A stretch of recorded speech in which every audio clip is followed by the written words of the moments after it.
আপনারা শুনছেন বং story telling এর পক্ষ থেকে বংশধরের চতুর্থ অংশ। আমাদের চ্যানেলে নতুন হয়ে থাকলে চ্যানেলটিকে সাবস্ক্রাইব করে অবশ্যই পাশে থাকা বেল আইকনটিতে প্রেস করুন। গল্পটি শুরু করার আগে একটুখানি রিমাইন্ডার। নিহান তার দাদুর কাছে সমস্ত গল্প শোনে এবং সে আবারও স্বপ্ন দেখে। তার পরের অংশটুকু শুনবে এই অধ্যায়ে।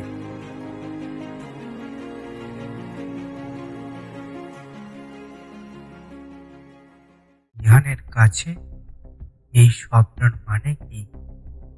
দাদুর কাছে সেদিন সব ঘটনা শোনার পর নিহান ভেবেছিল হয়তো এবার এই যন্ত্রণার অবসান হবে, কিন্তু সেই যা তাই মনে মনে ঠিক করে নেয় দ্রুত বাংলা ভাষাটা যতটা পারে শিখে নিতে হবে, তারপর দরকার হলে ভারতবর্ষে যাবে সে। পরদিন সকালে ক্লাসে যাওয়ার উদ্দেশ্যে আলমারিতে হাত দিতেই টের পায় নিহান বড্ড অগোছালো হয়ে আছে আলমারির ভেতরে। ফিরে এসে গুছিয়ে ফেলতে হবে, মনে মনে সে ভাবে। ক্লাস শেষে বাড়িতে ফিরে ফ্রেশ হয়ে নেয় নিহান। তারপর নিজের আলমারিটা গোছাতে লেগে পড়ে। ড্রয়ারে হাত দিতেই ওর মায়ের জুয়েলারি বাক্সটা নজরে পড়ে। অলংকারের বিষয়ে কোনো কালেই আগ্রহ ছিল না নিহানের, তাই এটা কখনো খুলে দেখেনি সে।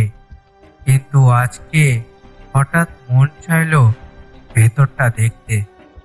স্বপ্নে বারবার যে স্বর্ণের বালা দুটি দেখেও সেটার রহস্য এখনো খুঁজে পাওয়া যায়নি।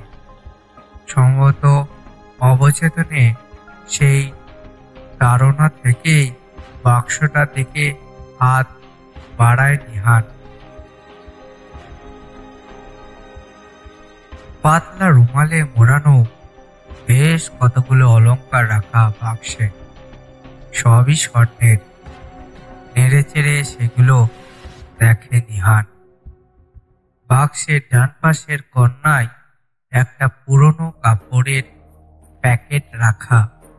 কৌতূহলে সেটায় হাত দেয় নিহান। ভেতরে কিছু একটা আছে। খুলতেই প্রচন্ড বিস্ময় নাড়া দেয় ওকে।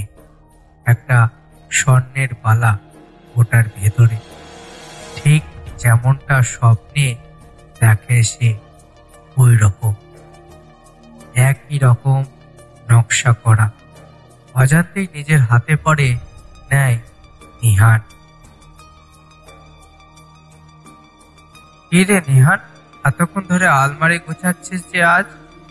পেছন থেকে প্রশ্ন করে মারিয়া অ্যাডমান, নিহানের দাদি। নিহান তখন নিজের মধ্যে ছিল না, এক ধ্যানে বালাটার দিকে তাকিয়েছিল। দাদির প্রশ্নে সম্মিত ফেরে ওর হাতে পড়া বালাটার দিকে আঙুল নির্দেশ করে ঘাড় ঘুরিয়ে জিজ্ঞেস করে, এটা কার? আমার মায়ের? দাদি এক নজর দেখে নেয় বালাটাকে। বাহ, বেশ মানিয়েছে তো তোকে। হ্যাঁ, এটা তোর মায়েরই। আসলে আমি দিয়েছিলাম ওকে। তার আগে এটা আমারই ছিল, আর তারও আগে আমার মায়ের, আর তারও আগে আমার মায়ের দাদির, হেসে বলেন মারিয়া। তোমার দাদির এত আগের? বিড়বিড় করে নিহান। হ্যাঁ, আমার দাদা জোসেফ অ্যাডমান ছিলেন ব্যবসায়ী নাবিক। বহু দেশে যেতেন ব্যবসার জন্য, তবে বেশিরভাগ সময় থাকতেন ভারতবর্ষে। দাদির কাছেই শুনেছিলাম বছরের প্রায় অর্ধেক সময় দাদাকে ভারতেই থাকতে হতো ব্যবসার কাজে। বাকি সময় থাকতেন এখানে। সেখানকারই কোনো পাকা অলংকারীর হাতে বানানো এই বালাটা বেশ সুন্দর আর আনকমন নকশা কাটা। দাদা মারা যাওয়ার পরেও স্মৃতিস্বরূপ বালাটা রেখে দেন দাদি। দাদি মারা যাওয়ার আগে আমার মাকে দিয়ে যান আর বলে যান আমি বড় হলে যেন আমাকে দেওয়া হয় এটা। এই বংশের বাইরে যাতে না যায় এই বালাটা, কারণ দাদার শেষ চিহ্ন বলতে এই বালাটুকুই আছে আমাদের। মানে শেষ চিহ্ন বলতে এই বালা? কেন? তোমার দাদার কবর কোথায় দিয়েছো তোমরা? নিহান অবাক হয়ে প্রশ্ন করে। ভারতবর্ষেই মারা যান আমার দাদু। বহুদিন পর সেই খবর পায় আমার বাবা আর দাদি। সেই লাশ ততদিনে কারা কোথায় কবর দিয়েছে না পুড়িয়ে ফেলেছে কে জানে। বাবা তখন বেশ ছোট, আর দাদির একার পক্ষে অত দূর থেকে খোঁজাখুঁজি করে সেই লাশ আনা সম্ভব হয়নি। চেষ্টা করেছিলেন অনেক, কিন্তু জানিস এটার সাথে একটা কাগজ ছিল আমার দাদির কাছে। খুব অদ্ভুত ভাষায় কিছু লেখা ছিল ওতে।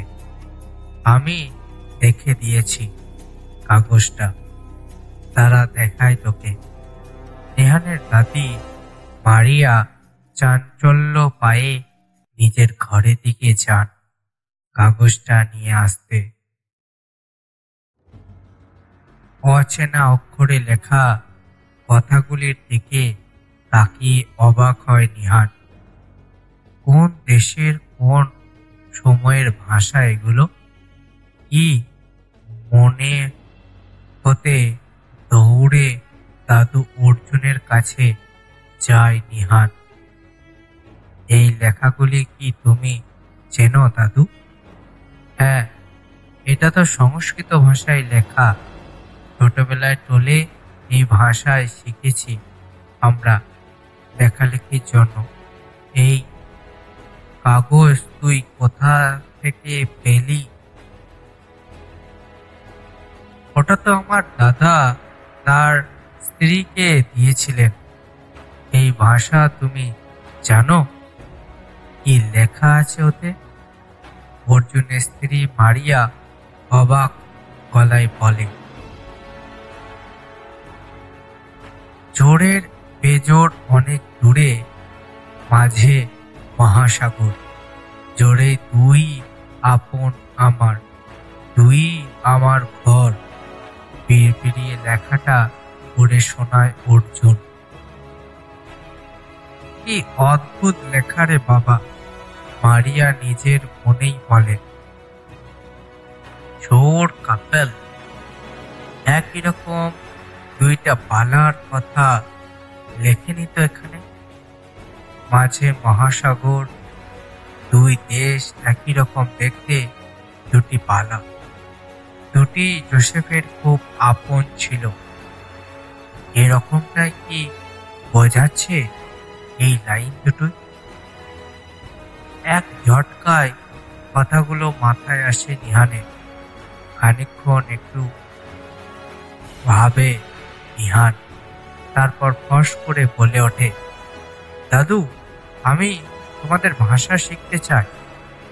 2 মাসের ভেতরে যতটা সম্ভব এর মধ্যে সব ব্যবস্থা করে আমি ভারতবর্ষে যেতে চাই, তোমাদের ওই লোহাগড় গ্রামে।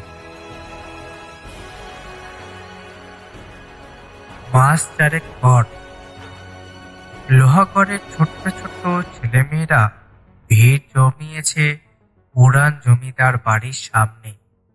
এক অদ্ভুত চেহারা বিদেশি মেয়ে রাস্তাঘাটে, দোকানে, হাটে জিজ্ঞেস করে জমিদার বাড়িতে এসেছে, আর তার পিছু পিছু জুটেছে ছেলে মেয়েদের দলটা। কুচকুচে কালো বর্ণের ঝাঁকড়া চুলের বিদেশি মেয়েটা ভাঙা ভাঙা বাংলা কথা চালিয়ে নিচ্ছে। ছেলে মেয়েগুলির হাতে বিদেশি চকলেটও দিয়েছে। এই পোলাপান সর, যা যা, অহেনে কি চাই এখানে? এক হাতে ছেলেগুলির কে সরিয়ে দিয়ে নিহানের দিকে এগিয়ে আসেন একজন বয়স্ক মহিলা। বাংলাটা বুঝতে বেশ কষ্ট হয় নিহানের। খানিকটা আন্দাজ করে নিয়ে সে বলে, নিজম্বরী দেবী বা তার পরিবারের কেউ আছেন? ওনাদের সাথে দরকার আছে আমার। কেটা? নিজম্বরী কেটা? এহ নাম তো কাউরে চিনি না। মানিক সাহা, রূপক সাহা, এরা কেউ আছেন? স্বর্ণেন্দু সাহার ভাই এরা। ভাঙা বাংলায় নিহান শেষ চেষ্টা করে। মানিকা রূপকা তো কবে মইরা গেছে, জালিয়া মারছিল ওহলে, নিজের মাইয়ারেও ছাইরা নাই। স্বর্ণেন্দু দাদা তো কবেই লাশ ছাইরা গেছে গা, আমি তখন ছুটু। তয় স্বর্ণেন্দু দাদার মায়ে অহনে বাইচ্চা আছে, বুড়ির কপলে মরণও নাই। আপনে কেডা? দেহক খোঁজ করতাছেন?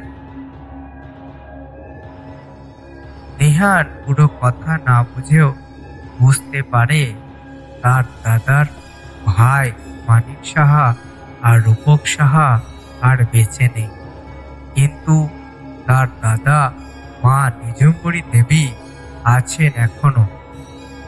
আমাকে ওনার কাছেই একটু নিয়ে যান না। স্বর্ণেন্দু সাহা আমার দাদু হন, তার আত্মীয়দের খোঁজে এসেছি আমি।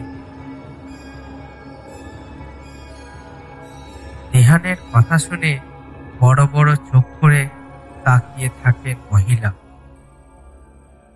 আহেন আহেন, আমার লহে আহেন। বুড়ি কি আপনের লগেই এতদিন বাইচ্চা আছে? তাহলে নিহানের হাত ধরে টেনে সামনে নিয়ে যায় ওকে মহিলাটি। কিছু দূর যেতেই সামনে চোখ পড়ে, থমকে দাঁড়ায় নিহান। সেই জায়গা, বারবার সেখানে স্বপ্ন দেখে নিহান, কিন্তু সেই জায়গাটার দিকে এগিয়ে যাচ্ছে ওরা। সেই দেখি সেই অচেনা গাছগুলো একইভাবে দাঁড়ানো। এই বুড়ি, তোমার নাতির ঘরের প্রতি এইটা?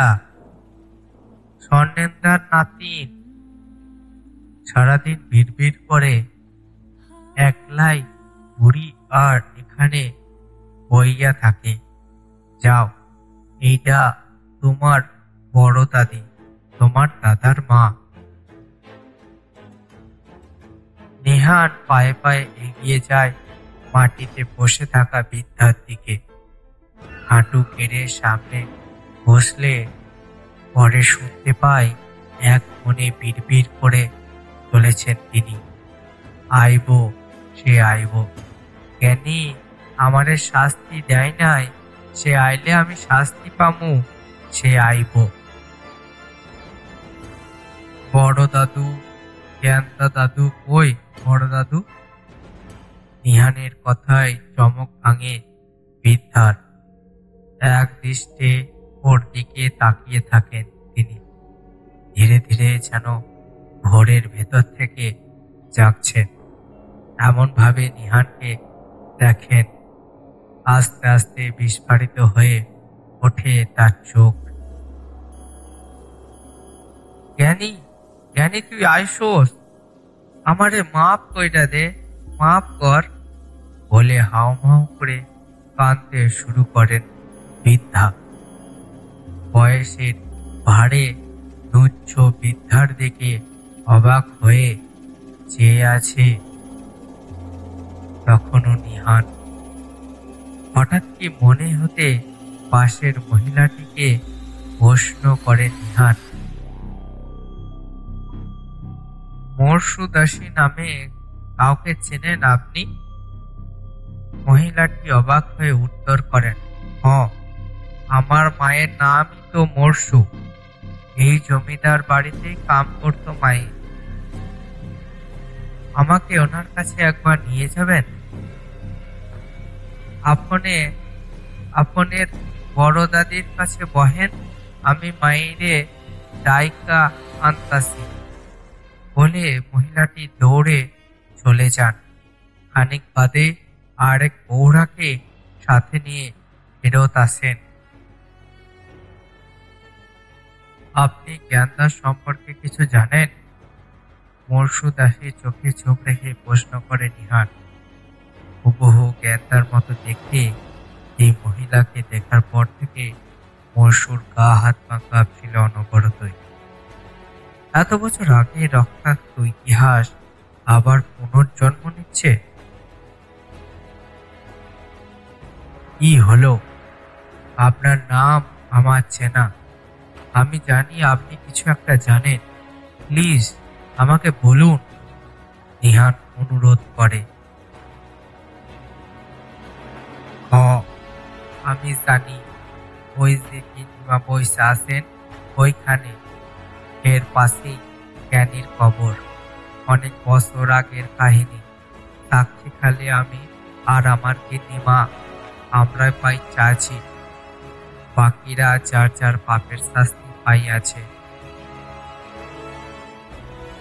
আমাকে পুরোটা খুলে বলুন প্লিজ, নিহান প্রশ্ন করে।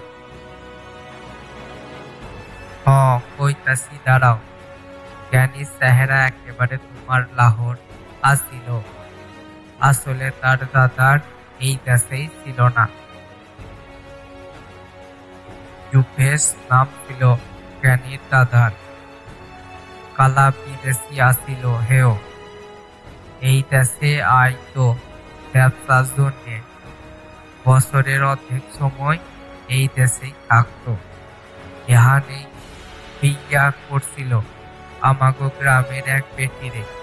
হেও ঘরের পোলা হইল জ্ঞান জনার্দন, আর জনার্দনের মাইয়া হইল জ্ঞানদা। এটুকু শুনেই নিহান বুঝে যায় জ্ঞানদার সাথে ও চেহারার এত অদ্ভুত মিলের রহস্য কি। আর জ্ঞানদার হাতে যে পালা যে স্বপ্নে দেখেছিল, সেই রকম দেখতে বালা ওর দাদি মারিয়া অ্যাডমানের কাছে আসলো কিভাবে? জোসেফ অ্যাডমান মারিয়া দাদা এই দেশেই আরেকটা বিয়ে করেছিলেন, আর সেই বংশেই জন্ম হয় গেন্দা। অর্থাৎ মারিয়া আর গেন্দা দুই সম্পর্কে দুই বোন। যাওকা দাদার মতনই হইয়াছিল গেন্দা, কালা সাহেব মতন আর কি। স্বর্ণেন্দু জ্ঞানীরে ভালোবাসা বিয়া করিলেও গিন্নিমার হাতে মত ছিল না। মুখে মুখে রাজি হইলেও গিন্নিমা আর জেরজা বড় দিদিমা দুইজনে মিল্লা ঠিক করে গেন্দা সম্পর্কে শুভেন্দুর মন বিষয়া দিব।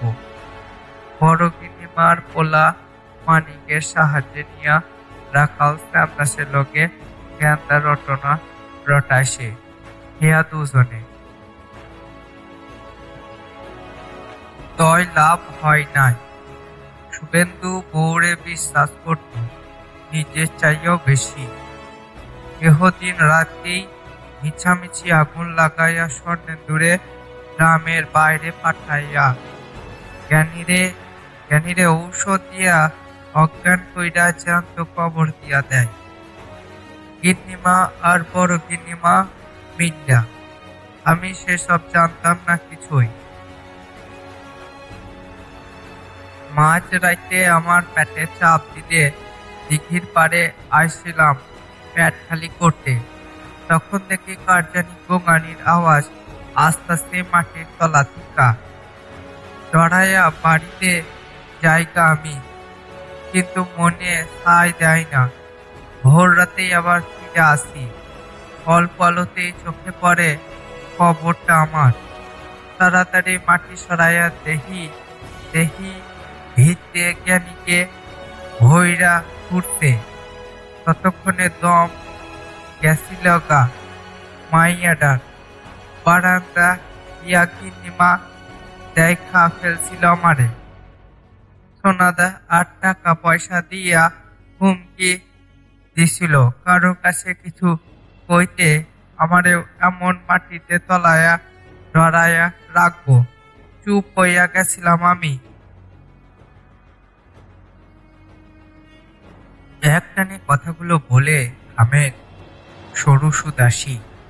খানিকক্ষণ থেমে আবার আপন মনেই বলেন, তয় উপরে ঈশ্বর সব দেখছে। বড় গিন্নিমা হের পাপের শাস্তি পাইয়াছে হারে হারে। এর দুই পোলা মানিকার রূপকে বড় হইয়া খুব অত্যাচারী হয়েছিল। শেষমেশ পোলাগো হাতেই জান গেছে বড় গিন্নিমার। অসুস্থ হইয়া আম দুধ খাইতে চাইতেছিল বড় গিন্নিমা। মানিক রূপকে মিল্লা বাড়ির সামনে নতুন পুকুর কাটিয়া গ্রামের সব আম দুধ সেই ডার ভৈরা অগমায়েরে ডুবাইয়া মারছিল। আর গিন্নিমা তো এর ফের ঠেকাইয়া পাগল হইয়া গেছিল গা। খালি আবুল তাবুল কয়, গান্দায় বলে দেখতে পায়। নিহান উঠে দাঁড়ায়। অনেক কাজ বাকি আছে ওর। অপর পাশ থেকে নিজুম্বরী দেবী বিড়বিড় করে বলে চলেছে, স্বর্ণেন্দুরে নিয়া আয় নাতি, ওরে নিয়া আয় আয়। হাতে জল না পাইলে জ্ঞানী শান্ত হইব না। জ্ঞানী চাইব না স্বর্ণেন্দু হাতেই জল ছাড়া। দিন চারেক পর, প্রায় 50 বছর পর নিজ গ্রামে ফিরেছেন স্বর্ণেন্দু ওরফে অর্জুন।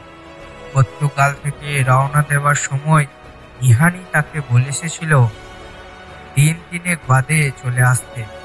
রাতনির কাছে পুরো ঘটনা শুনে নির্বাক বসেছিলেন তিনি অনেকক্ষণ। তারপর ধীর পায়ে হেঁটে গেছিলেন জ্ঞানদার কবরের কাছে। ইহানের কণ্ঠে সেদিন জ্ঞানদার কণ্ঠই শুনেছিলেন তিনি। তার মানে এত বছরের শান্তি পায়নি অবাকি, এক ফোঁটা জলের জন্য আকুতি করছিল। স্বর্ণেন্দুর উদ্যোগে জ্ঞানদার কবরটা ঘোরানো হয়েছে। ভেতর থেকে জীর্ণ কঙ্কালটা বের করতেই মাও মাও করে কেঁদে ওঠেন নিজম্বরী দেবী। নিহানের 2 পা জড়িয়ে ধরে বলতে থাকেন, আমারে মাফ কইরা দে জ্ঞানী, মাফ কর। আমারে ছাইড়া দে এইবার, আমারে মরতে দে। বলতে বলতে মাটিতে লুটিয়ে পড়েন তিনি। নিচু হয়ে বড় দাদুকে ছুঁতেই টের পায় নিহান এত বছরের শান্তি ভোগ শেষ অবশেষে। দেহ ত্যাগ করছেন তিনি। এই নিষ্ঠুর মহিলার প্রতি কোনো মায়া অনুভব করে না সে। ধীর পায়ে হেঁটে যায় তার স্বপ্নে দেখা দাদি জ্ঞানদার কবরের কাছে। দিঘি থেকে পানি এনে জ্ঞানদার কঙ্কালটায় ধোয়াবার ব্যবস্থা করেছেন নিহানের দাদু। সদ্য তুলে আনা কঙ্কালটার বাম হাতে চকচক করছে স্বর্ণের পালাটা। যে পালা জোড়া আরেকটা এখন আছে নিহানের ডান হাতে। নিচু হয়ে জ্ঞানদার কঙ্কালের হাত থেকে পালাটা খুলে নেয় সে। বড় মমতায় মিশিয়ে ধরে গালের সাথে। দমকা একটা দক্ষিণী বাতাস বয়ে যায় হঠাৎ। স্বপ্নে যে ফিস ফিস শব্দটা শুনতে পেত নিহান, ঠিক সেরকম শব্দে কেউ বলে ওঠে, এই আমাদের শেষ দেখা ভালো থাকিস। প্রবল বাতাসে গেন্দার বাম হাতটা নড়ে ওঠে, যেন নাতনিকে আশীর্বাদ করছে সে।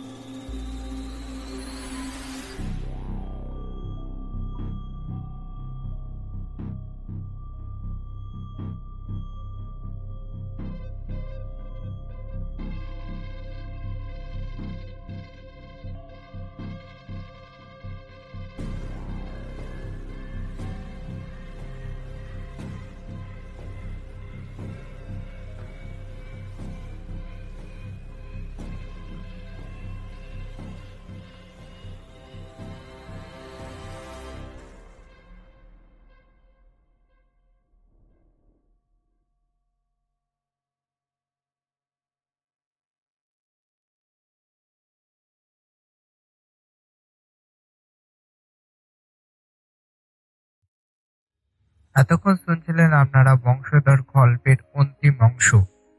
ফিরে আসছি নতুন একটি গল্পে।